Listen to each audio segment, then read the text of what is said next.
자, 주택법의 마지막 파트, 주택의 공급 파트 관련 문제 풀어보도록 하겠습니다. 기출문제 위주로 한번 좀 풀어볼 텐데요. 이게 공급 파트는 어려운 문제는 굉장히 어렵고 또 쉬운 문제는 또 쉽게 풀 수 있으니까 주택법에 이게 이 부분이 좀 어려운 부분이니까 한번 좀 쉬운 문제 위주로 한번 보도록 하겠습니다. 어려운 문제는 나중에 따로 한번 다뤄들 기회가 있으실 겁니다. 자, 주택의 공급에 관한 설명이다. 틀린 것은 공급. 공급이라고 하는 것은 분양과 임대를 말하는 건데 공급이란 주택법상 주택이나 복리설 같은 상가를 분양하거나 임대하는 것을 말한다. 맞습니다. 공급의 의미. 자, 두 번째. 자, 사업주체가 입주자를 모델하우스 오픈해서 선분양으로 입주자를 모집하려면 시군구청장한테 입주자 모집 승인을 받아야 되는 게 원칙입니다. 자, 원칙. 근데 이제 공공사업주체는 안 받는 거죠. 공공사업주체는 입주자 모집 승인을 받지 않는다. 주택에 입주자를 모집할 때는 입주자 모집 승인을 받아야 되는 게 원칙인데 공공사업 주체는 안 받습니다. 그리고 복리설은 입주자 모집을 할 때 승인한다.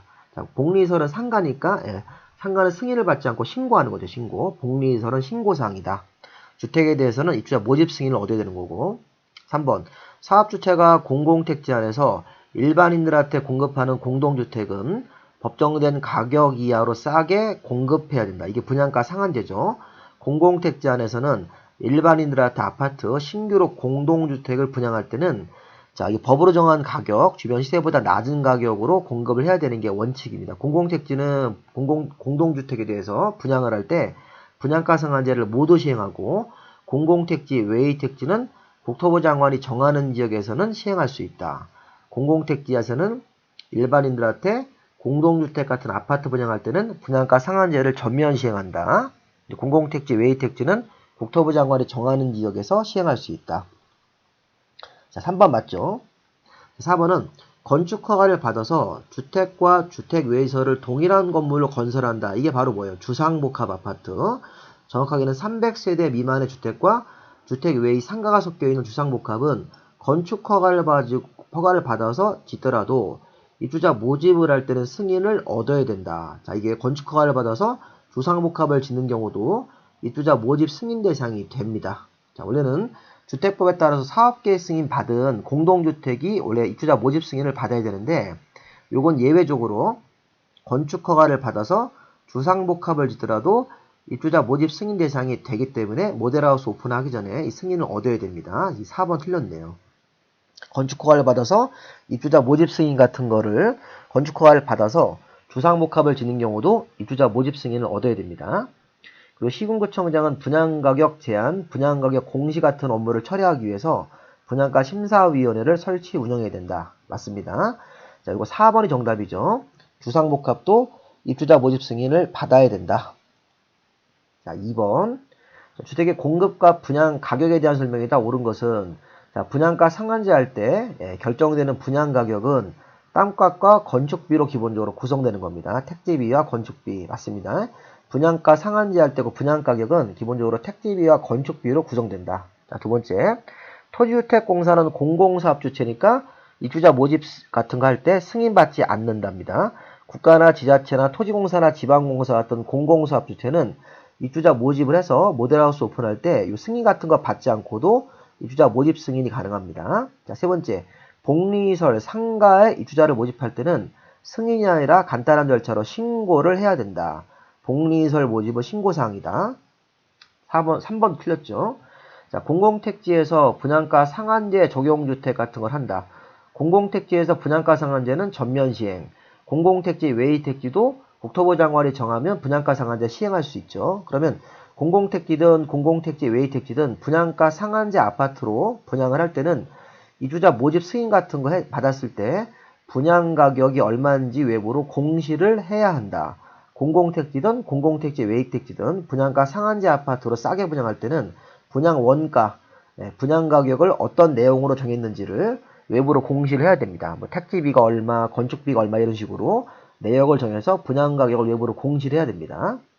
그리고 관광특구에서 50층 이상이거나 관광특구에서 150m 이상 공동주택은 분양가 상한제를 적용받지 않는 예외가 되는 거죠. 이렇게. 이 문제는 정답이 1번으로 봐야 되겠죠? 1번. 1번이 옳고 나머지는 다 틀렸습니다. 2번 토지주택공사는 공공이니까 승인 안 받는다. 복리에서는 신고사항이다. 이거 기본적인 내용들입니다. 자, 공공택지든 공공택지 외택지든 분양가 상한제 하면 분양 원가가 얼마로 계산됐는지를 외부로 공시해야 된다. 관광특구에서 50층 이상, 150m 이상 공동주택은 분양가 상한제를 적용하지 않는다. 안 받기 때문에 비싸게 분양할 수 있는 거죠. 자, 그 다음에 공급질서 교란금지 행위로 틀린 것은, 자, 우리 공급질서 교란금지는 주택법에서 일반 청약통장으로 받는 아파트 말고 아파트 받는 지위가 또 있습니다. 지역 직장조합원 지위, 주택 상한사채를 갖고 있는 사람, 입주자 저축 통장, 그다음에 무허 건물 확인서 같은 것들을 양도 양수하거나 알선 광고해서는 안 되는데 저당은 할 수 있습니다. 저당. 주택 상환사채를 토지공사가 발행한 걸 갖고 있다가 돈이 필요하면 저당 잡히고 돈 빌렸을 수 있다는 거예요.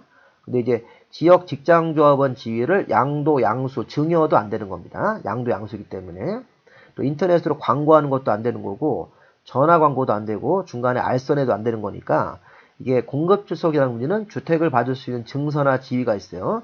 일반 청약통장 아파트 말고 기타 다른 것들, 지역 직장조합원 지위, 주택 상환사채, 입주자 저축 통장 자체를 또 무허 건물 확인서를 양도 양수하시면 안 돼요. 양도 양수에 증여 다 포함되는 겁니다. 또 알선 광고에서도 안 되는데 저당 잡히고 돈 빌려 쓰는 거는 공급주소 교란에 안 걸리기 때문에 답이 2번이 되겠네요. 저당은 공급주소 교란이 아니다. 나머지는 다 금지행위입니다. 이거 위반하시면 어떻게 됩니까? 이런 것들 불법으로 양도 양수하거나 알선 광고한 게 걸리면 요거는 이제 기본적으로 3년 이하의 3천만 원 벌금인데 이제 그 양도 양수에서 얻은 이익의 3배가 3천만 원 넘어가면 그 얻은 이익의 3배로 벌금형을 부과할 수 있었죠. 이렇게. 정답은 2번입니다. 2번은 공급질서 교란금지에 걸리지 않는다. 위법행위가 아니고 나머지는 다 위법행위입니다. 자, 저당권 설정 제한이 뭐예요? 건설회사가 언제부터 언제까지 지어지고 있는 아파트나 땅을 담보로 저당권 설정하면 안 된다. 언제부터 언제까지가 중요한 거예요.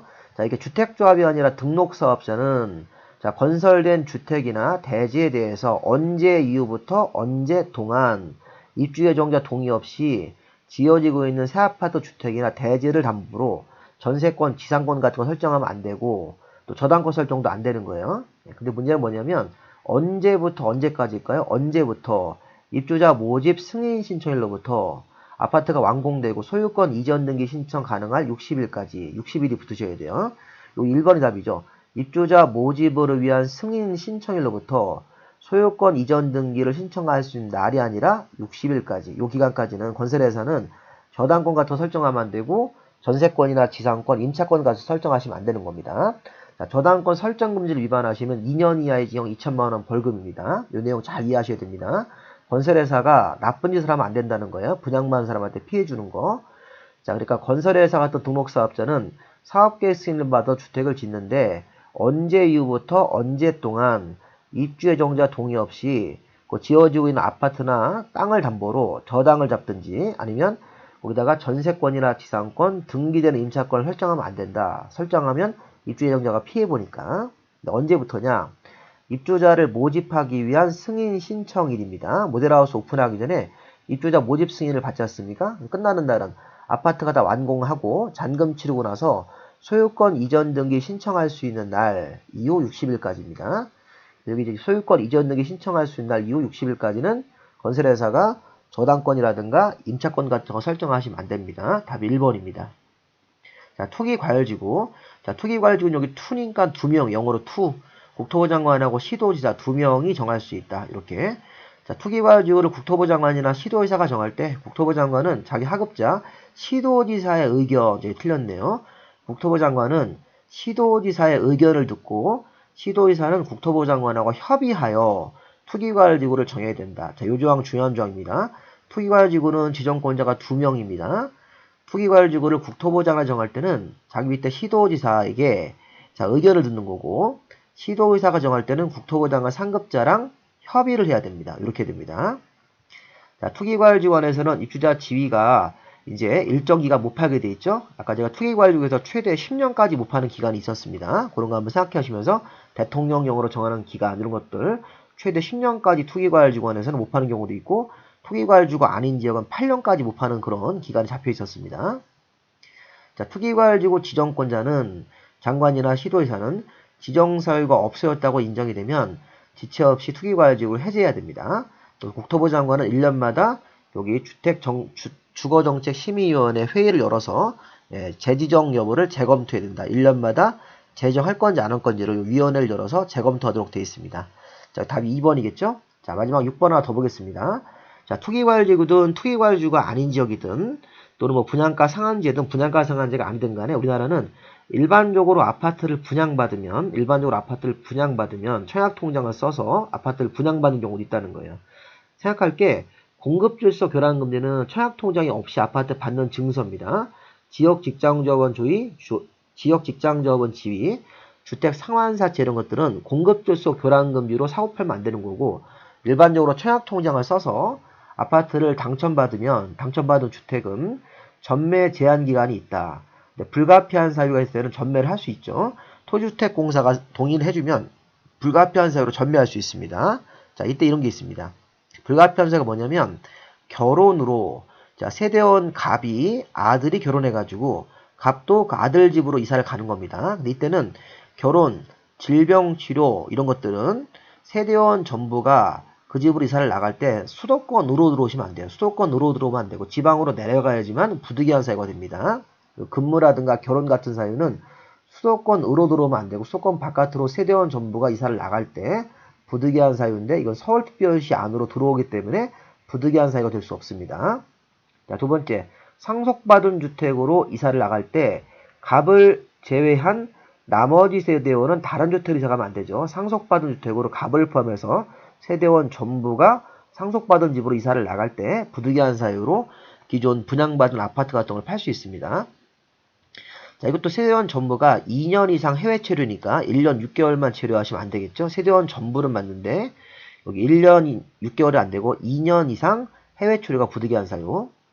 자, 갑의 가족은 국내 체류하면 안 됩니다. 이것도 해외로 이민 가는 것도 세대원 전부가 이사를 나가야 되겠죠. 자, 이거 혼인 중에 자, 주택의 일부만 배우자한테 증여하는 거는 가능하죠. 혼인 중에 우리 이혼했을 때는 전부를 주는 건데 이 경우는 혼인 중에 갑이 갖고 있다가 부인한테 뭐 아파트 당첨된 지위를 일부를 이렇게 증여해서 부부 공동 명의로 만들고 이런 거는 부득이한 사유로 인정이 되는 거죠. 혼인 중에는 일부를 증여하는 게 가능하다. 정답이 5번입니다. 불가피한 사유가 5번은 적절하죠. 여기까지 마무리하시면 되겠습니다. 자, 이제 우리 좀 있으면 이제 공법의 기본 이론을 좀 보시고 나서 이제 요약집으로 심화 이론을 좀 보실 겁니다. 심화 이론 요약집 여기 뒤에 있는데 기출문제집 이런 거 풀어보시면 어떤 내용이 시험에 나왔다는 걸 알 수 있습니다. 체계도 가지고 기본 이론을 보시고 이제 2회독, 3회독은 요약집을 하라고 제가 추천을 해드리니까 요약집을 보시면 기출문제가 나왔던 부분이 다 표시가 되어 있습니다. 일부러 제가 표시했습니다. 그리고 그거 가지고 기출문제 같이 풀면서 시험에 나왔던 질문들을 잘 익히시면 좋은 결과 있으실 겁니다. 고의우사가 있으시면 저한테 문자로 고의우사를 알려주시면 제가 발송해 드리도록 하겠습니다. 여기까지 마무리하겠습니다. 수고하셨습니다.